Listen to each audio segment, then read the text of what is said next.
priest jokingly shared this, perhaps half serious. Whenever I officiate a marriage, I pray for the groom as he walks in the aisles. God, bless this man. I hope he knows what he is doing. When it is the turn of the bride to march, I pray for her. God, bless this woman. You alone knows what she will go through with this man. That is unfair, no? It should be the other side also can. Of course, I do admire those couples who receive the sacrament of matrimony. And my reason is obvious, because it is never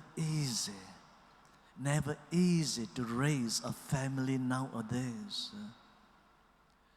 More than ever, married life and family life have many difficult challenges, just like handling the relationships of husbands and wives, parents and children, and the emotional and financial aspect of having a household, etc., etc. The increase in family breakups and the couples who enter into marriage are much older than in the previous years support the claim that the contemporary family faces greater hardships than before. Hence, it takes faith in their love for each other, and in staying faithful and in the providence of God for a man and a woman these days to decide to get married. Hence, fortunate is the person who is successful in his profession or business, but nothing compares to the blessedness of a person who succeeds in his marriage and family. A happy marriage and a happy family. For the first vocation of a married person is his family. Therefore, married men may have a job and profession, but no matter how important it may be to society as a whole, your primary vocation is to be a husband and father. Young married women may have a lot of activities and concerns, but your primary vocation is to be a wife and mother. And that is also true for the young children. Even if you are looking forward to being independent and have a family of your own, your primary vocation right now is your family. Honor and respect your parents. Honor and respect your parents. As we celebrate today the feast of the Holy Family, we are reminded that the Son of God, Jesus, entered into a human family and therefore sanctifying family life. It was God who divinely instituted the human family and make it to be sacred and permanent. It is the original cell of society. The Christian family is called upon to be a community of faith, hope, and love that reflects the Trinity. And for this reason, St. John Paul II says, it can be and should be called a domestic church. The family is a domestic church. Then the gospel presents the Holy Family of Nazareth observing the laws and tradition of their people, the Jewish tradition.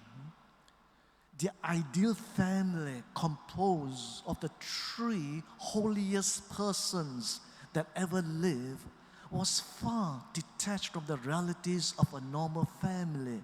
For example, there were a sort of crisis when Jesus stayed behind in the temple without informing his parents. 12 years old, missing, the parents also panicked. The customs in those days to travel in groups prevented Mary and Joseph from noticing his absence immediately. So not finding him among the companions, they returned to Jerusalem to look for him.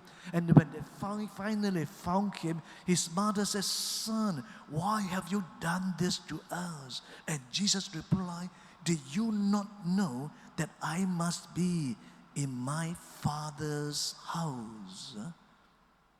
Other translation, in my Father's affairs, or my Father's business. Do you not know, only 12 years old, that divine consciousness is already there, that age.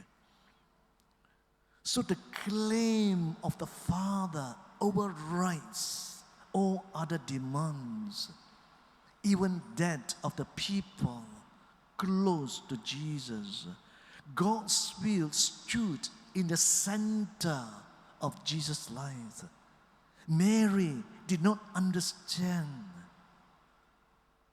but the gospel said she treasured all these things in her heart.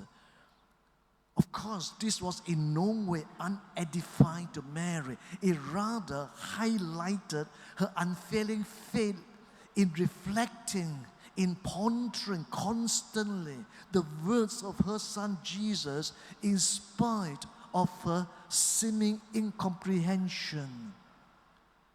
Later, she would grasp the truth during the passion of Jesus that the will of the Heavenly Father outweighs any human attachment between him and his mother. The family truly blessed is not the one that does not encounter difficulties and tensions, but one that searches the will of God and obeys it. We experience this even in our family. Trials and struggles, so many challenges, tensions, conflicts. Jesus knew that the design of God would take him to Calvary and the cross. He knew that in the course of doing it, his mother and his disciples would not be spared from pain and suffering. There are times that conflicts within the family involve such matters as finances, mutual respect, listening, unfaithfulness, and quarrels among the members. For Jesus, there is a higher responsibilities other than just settling those problems. In every man, as in every family, to do God's will is a priority that takes precedence over everything. And that is why Jesus came home with his parents and became obedient to them under the authority of the parents. And they gradually understood that the business of the Father is the most important one for Jesus. So when Jesus was asked, "Who are my mother and my brothers?" in Mark chapter 3, he replied, "Whoever does the will of God is brother and sister and mother to me."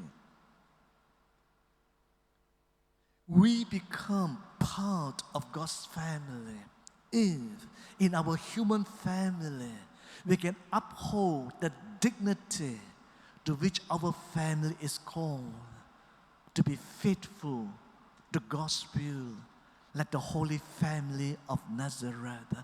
This is the very foundation that can really hold our family together.